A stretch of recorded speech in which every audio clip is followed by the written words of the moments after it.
My name is Tasha, and 5 years ago, I married Tom, thinking we shared the same dreams and ambitions. We moved into my luxury apartment on the top floor of a high-rise building, with a view that took my breath away every time I looked out the window. I worked as the head of the financial department in a trading company, and my career was on a steep upward trajectory. Tom's mother, Linda, lived nearby and visited us often. From the beginning, she made it clear that she didn't approve of my career-oriented lifestyle. "A woman's place is in the home," she'd say, her lips pursed in disapproval. "You should be taking care of your husband, not gallivanting off to work every day." I tried to keep the peace, smiling and nodding when Linda went on her tirades about the duties of a good wife. But inside, I was seething. I had made it clear to Tom from the start that I wanted to build my career before settling down to have children. He had agreed then, but as time went on, I could see him wavering under his mother's influence. One evening, after a particularly long day at work, I came home to find Tom and Linda sitting at our dining table, heads close together in conversation. They fell silent as soon as I walked in, and I felt a chill run down my spine. "Tasha," Tom said, his voice tight. "We need to talk." I dropped my bag and sat down, my heart pounding. "What's wrong?" Linda spoke up first. "Tasha, dear, we're worried about you. All this work, it's not healthy. You're neglecting your home, your husband. When are you going to start thinking about having children?" I took a deep breath, trying to keep my temper in check. "Linda, Tom and I have discussed this. We agreed that we'd focus on our careers first, then think about starting a family." Tom shifted uncomfortably in his seat. "Tasha, maybe it's time to reconsider. We're not getting any younger, and Mom's right. The apartment's a mess, and I'm tired of eating takeout every night." I couldn't believe what I was hearing. "Tom, are you serious? We talked about this. You know how important my job is to me. More important than your family?" Linda interjected, her voice sharp. I stood up, my chair scraping loudly against the floor. "My job is how I'm building a future for our family. I thought you understood that, Tom." I stormed out of the room, locking myself in our bedroom. As I lay on the bed, staring at the ceiling, I couldn't shake the feeling that this was just the beginning of my troubles. Little did I know how right I was. The next morning, I left for work before Tom woke up. As I rode the elevator down to the lobby, I made a promise to myself. I wouldn't let anyone, not even my husband, derail my ambitions. I had worked too hard to get where I was, and I wasn't about to give it all up now. I arrived at the office earlier than usual and stayed late into the night, determined to prove my worth. My dedication didn't go unnoticed. A few hours later, my secretary buzzed me. "Mrs. Thompson, the president would like to see you in his office." My heart raced as I made my way to the top floor. Mr. Johnson, our company president, was known for his shrewd business acumen and his tendency to spring surprises on his employees.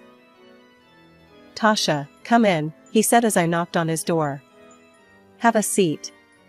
I perched on the edge of the leather chair across from his desk, my hands clasped tightly in my lap. "I've been watching your work closely," Mr. Johnson began, his face unreadable. "And I must say, I'm impressed." I let out a breath I didn't realize I'd been holding. "Thank you, sir." He leaned forward, his eyes intense. "We're expanding, Tasha. Merging with a large company from another city. It's a big move, and we need our best people on it." My pulse quickened. Was this going where I thought it was? "I'm planning to promote you," he continued. "Head of a new department. But I won't lie to you, Tasha. It's going to be tough. You'll have to work harder than you've ever worked before. Are you up for it?" I thought about Tom and Linda, about their expectations of me. Then I thought about all the late nights I'd spent poring over financial reports, the satisfaction I felt when a project came together perfectly. "Absolutely, sir," I said firmly. "And I accept. I won't let you down." As I left Mr. Johnson's office, I felt like I was walking on air. This was what I'd been working towards all these years. I couldn't wait to share the news with Tom. Surely, when he saw how successful I was becoming, he'd understand why my career was so important to me. On my way home, I stopped at our favorite restaurant and ordered all of Tom's favorite dishes. I picked up a bottle of champagne and a bouquet of roses. This was cause for celebration, and I was determined to make it special. I juggled the bags as I unlocked our apartment door. "Tom," I called out. "I'm home, and I've got a surprise." I found him in the living room, sprawled on the couch, the TV blaring. He barely looked up as I entered. "Tom, you won't believe what happened today," I said, my excitement bubbling over. "I'm getting promoted. Head of a new department. Isn't that amazing?" Tom muted the TV and turned to face me, his expression far from the joy I'd expected. "So, you'll be working even more now, is that it?" I felt my smile falter. "Well, yes, but think about what this means for us. We'll be able to afford that big house we've always talked about. Regular trips around the world. Our future is set." Tom stood up abruptly. "Our future? What future, Tasha? You're never home as it is. When was the last time we had dinner together? When was the last time we even had a real conversation?" I gestured helplessly at the bags I'd brought home. "That's why I brought dinner. I thought we could celebrate." "Celebrate what?" Tom's voice rose. "Celebrate you abandoning our marriage for your job? Celebrate the fact that I married a woman who cares more about her career than having a family?" I felt tears pricking at my eyes. "I thought you'd be happy for me," I whispered. Tom's face softened for a moment, then hardened again. "I can't do this anymore, Tasha. Something has to change." With that, he stormed off to his office, slamming the door behind him. I stood in the middle of our living room, surrounded by the trappings of the celebration that would never happen, feeling more alone than I ever had in my life. As I mechanically put away the food and poured myself a glass of champagne, I couldn't help but wonder, was this the price of success? And if it was I willing to pay it? One evening, as I was leaving the office, I had an idea. I'd hire a housekeeper. Someone to clean the apartment and cook meals. It would solve Tom's complaints about the messy apartment and lack of home-cooked food. Satisfied with my solution, I made the necessary arrangements. 2 weeks later, I came home to find the apartment spotless, the air filled with the aroma of a home-cooked meal. I smiled to myself, certain that Tom would be pleased. I heard the front door open and close. "Tom?" I called out. "I'm home. And dinner's ready." He walked into the kitchen, his eyes darting around the clean space. "What's all this?" "I hired a housekeeper," I explained, unable to keep the pride out of my voice. "She cleans and cooks. I thought it would make things easier for both of us." Instead of the gratitude I expected, Tom's face clouded over. "So, this is your solution? Hire someone else to do your job?" "That's not fair," I protested. "I'm trying to find a balance." "Balance?" Tom laughed bitterly. "Is that what you call this? Tell me, Tasha, now that you've found a replacement for yourself in the kitchen, are you going to find a replacement for yourself in our bed too?" I recoiled as if he'd slapped me. "How dare you?" I hissed.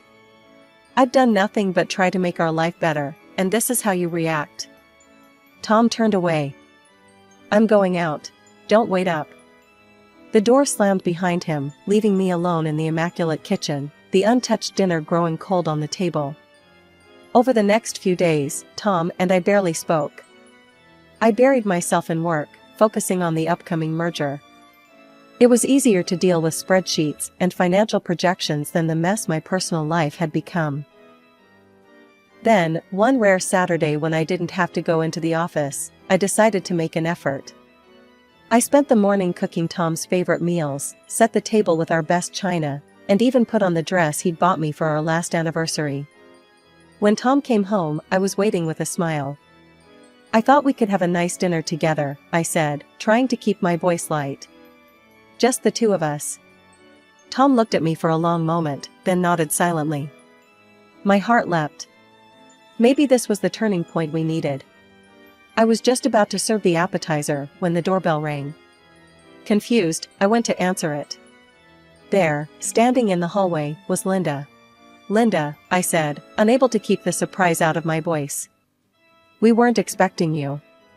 "Oh, I was in the neighborhood and thought I'd drop by," she said, pushing past me into the apartment. "Tom, darling, there you are." I watched in dismay as my carefully planned romantic dinner turned into an impromptu family gathering. Linda dominated the conversation, peppering her small talk with not-so-subtle digs at my housekeeping and lack of maternal instincts. "You know," she said, helping herself to more wine, "in my day, a woman knew her place was in the home. We took pride in taking care of our husbands, raising our children." I stood up abruptly. "I think it's time for dessert," I said, fleeing to the kitchen. As I leaned against the counter, trying to regain my composure, I could hear Linda's voice drifting in from the dining room. "Tom, darling, you need to talk some sense into her. A woman's duty is to her family first. Everything else is secondary." I closed my eyes, fighting back tears. This wasn't how I had imagined my life would be. I had a successful career, a beautiful home, but at what cost? As I listened to Linda's continued lecture on the virtues of traditional family values, I couldn't help but wonder if I had made a terrible mistake somewhere along the way. One evening, I came home later than usual, my mind still buzzing with the day's meetings. As I opened the door to our apartment, I froze. There, scattered across the living room floor, were baby clothes. Tiny onesies, miniature socks, even a small pair of shoes. "Tom?" I called out, my voice wavering. "What's all this?" He emerged from the bedroom, a strange look on his face. "Oh, Mom brought those over. She thought it might help you get in the mood." I picked up a small t-shirt, my fingers trembling. "In the mood for what, exactly?" "For starting a family, of course," Tom said, as if it were the most obvious thing in the world. "Tasha, we're not getting any younger. It's time we seriously considered having children." I spent the rest of the evening silently putting away the baby clothes, my mind in turmoil. Was I being selfish? Was my ambition destroying my marriage? The next morning, I woke up to find more baby items strategically placed around the apartment. A rattle on the coffee table, a baby book on my nightstand, a high chair in the kitchen. Linda's handiwork, no doubt. I tried to ignore them, but they seemed to multiply. Every day, there was something new. It was as if the apartment was slowly transforming into a nursery, whether I wanted it to or not. One night, I came home to find Linda sitting on our couch, flipping through a parenting magazine. "Linda," I said, unable to keep the irritation out of my voice. "I didn't know you were coming over." She looked up, a saccharine smile on her face. "Oh, Tasha, dear. I hope you don't mind. Tom said I could wait for him here. He's just popped out to get some groceries." I nodded stiffly, heading to the bedroom to change. When I came back out, Linda was standing by the window, looking out at the city skyline. "You know, Tasha," she said, not turning around. "A view like this is wasted on just two people. Imagine how lovely it would be to have a child toddle up to this window, their little hands pressed against the glass, eyes wide with wonder." I felt a headache coming on. "Linda, I appreciate your concern, but Tom and I will decide when we're ready for children." She turned to face me, her eyes hard. "And when will that be, Tasha? When you've worked yourself into an early grave? When it's too late?" I opened my mouth to argue, but at that moment, Tom walked in, arms full of grocery bags. He looked between us, sensing the tension. "Everything okay here?" he asked cautiously. Linda's demeanor changed instantly. "Oh, everything's fine, darling. I was just having a little chat with Tasha about family planning." Tom's eyes lit up. "Really? That's great. I knew you'd come around, Tasha." I felt cornered, outnumbered. I need some air," I mumbled, grabbing my coat and rushing out of the apartment. A few weeks later, I stumbled through the front door, exhausted from another long day at work.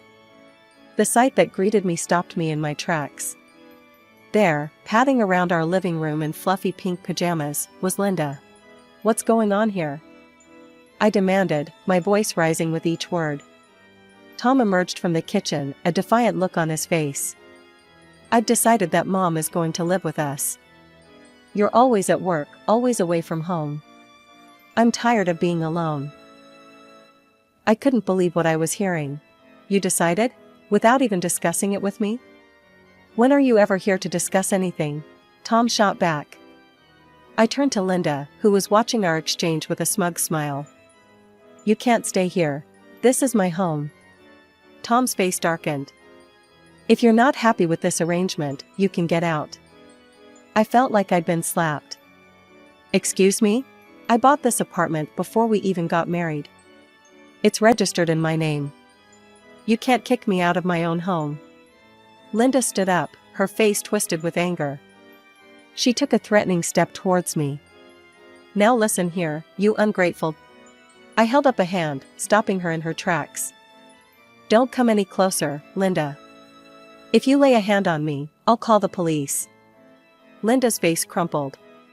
She collapsed onto the sofa, clutching her chest dramatically. "Oh, Tom," she wailed. "Did you hear that? She threatened to call the police on me." "Your own wife, threatening your mother? Oh, how she's hardened. That awful job of hers has turned her into a monster." Tom rushed to his mother's side, shooting me a venomous look. "How could you, Tasha? Your own mother-in-law." I couldn't take it anymore. Without another word, I stormed off to the guest bedroom, locking the door behind me. I spent a restless night tossing and turning, my mind racing with the absurdity of the situation. The next morning, I was awakened by my phone ringing.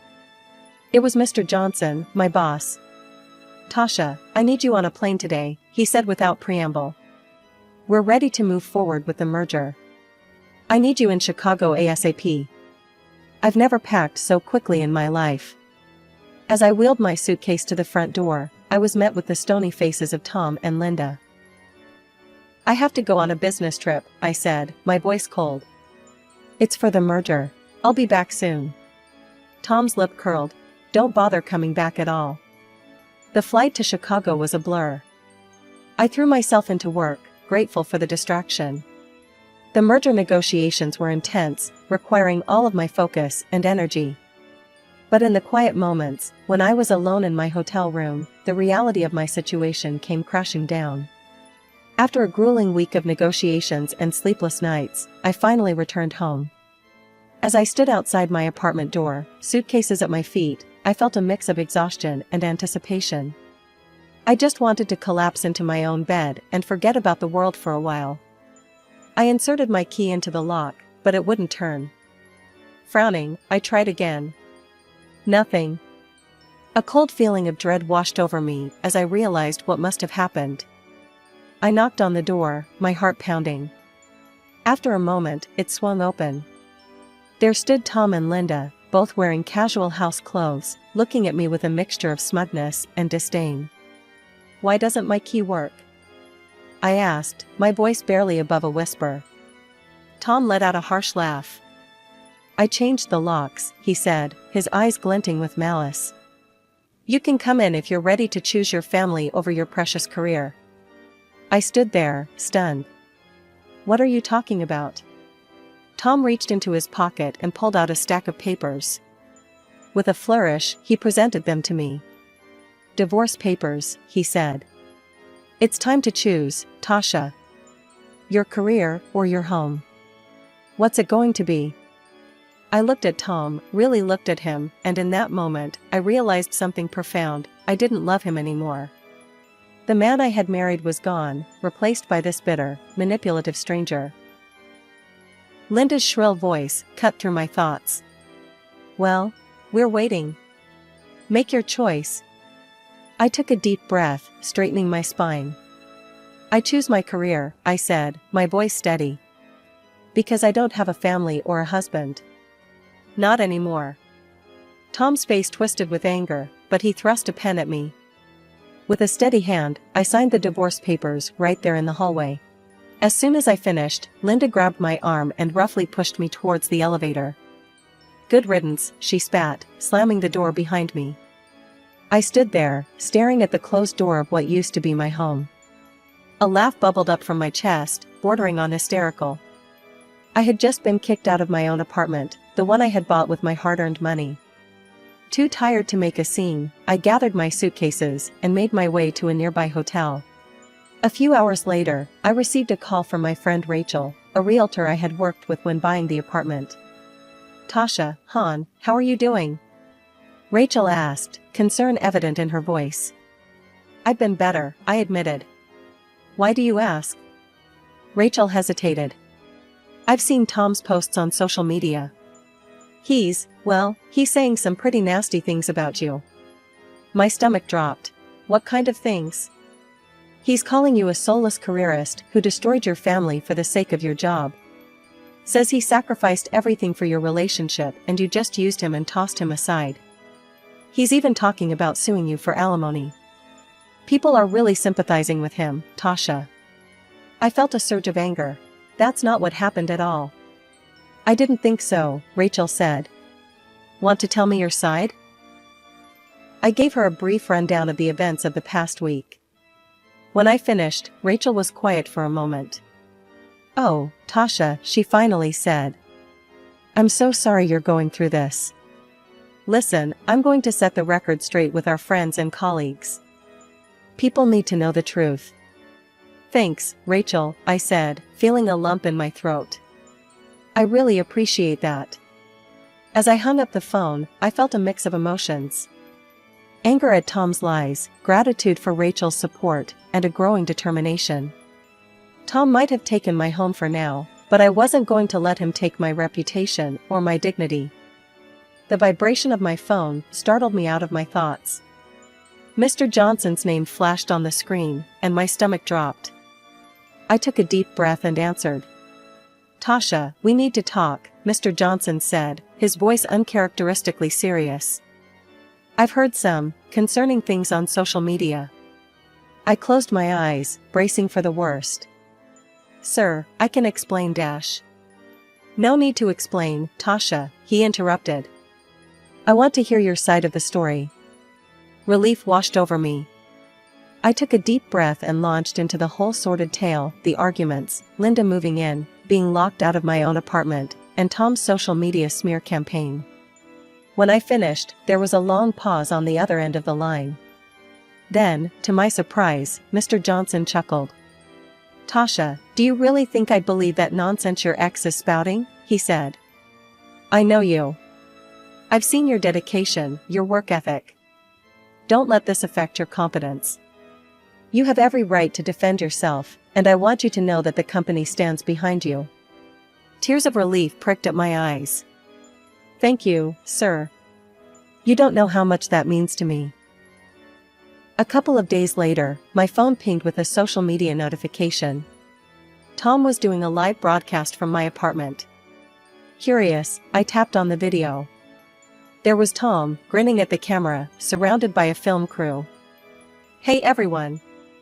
Exciting news, we're about to start a major renovation on our apartment. The crew from Extreme Makeover, Home Edition will be here in 2 weeks to transform this place."